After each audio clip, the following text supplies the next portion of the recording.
সম্পূর্ণ পাতি ছাড়া তৈরি করা হচ্ছে হলুদ কালারের এক আজব চা, যেই চায়ে লেবুর সাথে সাথে একটা সিক্রেট মশলা ব্যবহার করা হয়েছে। এই হলুদ চাটি কেমন ভাবে তৈরি করা হয়, কোথায় তৈরি করা হয়, তার সম্পূর্ণ প্রসেস থাকছে আজকের ভিডিওতে। তাই সম্পূর্ণ ভিডিওটি স্কিপ না করে দেখতে থাকুন। চলুন দেখি কিভাবে বানাই লেবুর চাটি। চিনি দিচ্ছি পরিমাণ মতন। এই ভিডিও আমার আসলে মোবাইল, ঠিক আছে? এই যে ভিডিও করছে চিনি দিচ্ছি পরিমাণ মতন।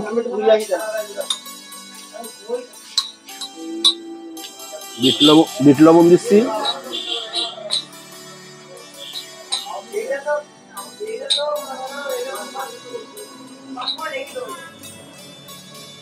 পরিমাণ মতন বিট লবণ দিলাম। মশলা দিলাম। কি মশলা? এটা হচ্ছে লেবুর মশলা, লেবু চার মশলা। মানে এটা কি আপনার গোপন মশলা নাকি? হ্যাঁ হ্যাঁ, এটার জন্য স্বাদটা আসে। হ্যাঁ, এটার জন্য স্বাদটা আসে। পাতি তো দেন না? না, পাতি দিই না। পাতি দিই না, পাতি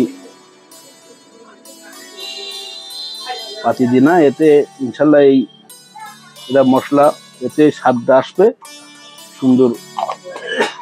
এবার অরিজিনাল কাগজি লেবু চেপি চেপি রস দেওয়া হবে।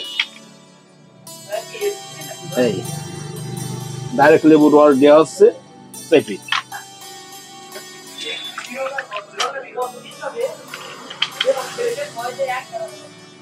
ডাইরেক্ট লেবু রস দেওয়া হচ্ছে চেপি চেপি।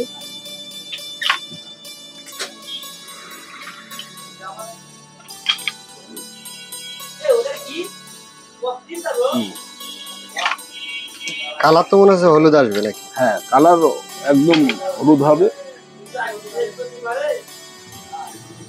লেবুর রস দিতে দিতেই তো একটা সুন্দর ফ্লেভার চলে আসছে। হ্যাঁ, ফ্লেভার চলে আসবে একেবারে। আর কাগজি লেবু এতে কোনো পার্শ্বক্রিয়া না, বরঞ্চ উপকার আছে। মূলত চার নামটা কি? লেবু চা। লেবু চা। আপনার এই যে ঠিকানাটা কোন জায়গায়? এটা হচ্ছে বাইশা ফকিরি মোড়। দোকানের নাম আপনার? মফিজুর টি, তার দোকান টি স্টোর। Mofizur tea store. এই আজব চা বানানো শিখাইছে কি আপনার? আমি নিজে আমার নিজস্ব আবিষ্কারে তৈরি করা। এ দিনে 1-150 কাপ বিক্রি হয় ইনশাল্লাহ। ভালো 10 টাকা করে পিস বেশি। প্রতিদিন আসলে পাওয়া যাবে? হ্যাঁ, প্রত্যেকদিন আসলে পাওয়া যাবে। ওয়াও, পুরো তো হলুদ কালার হয়ে গেল। হ্যাঁ,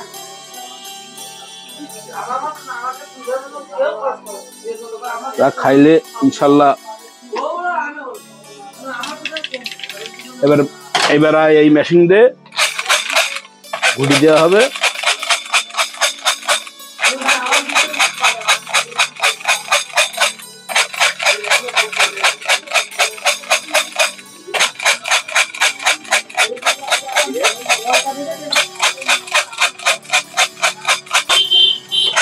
আমার চা বানানো শেষ।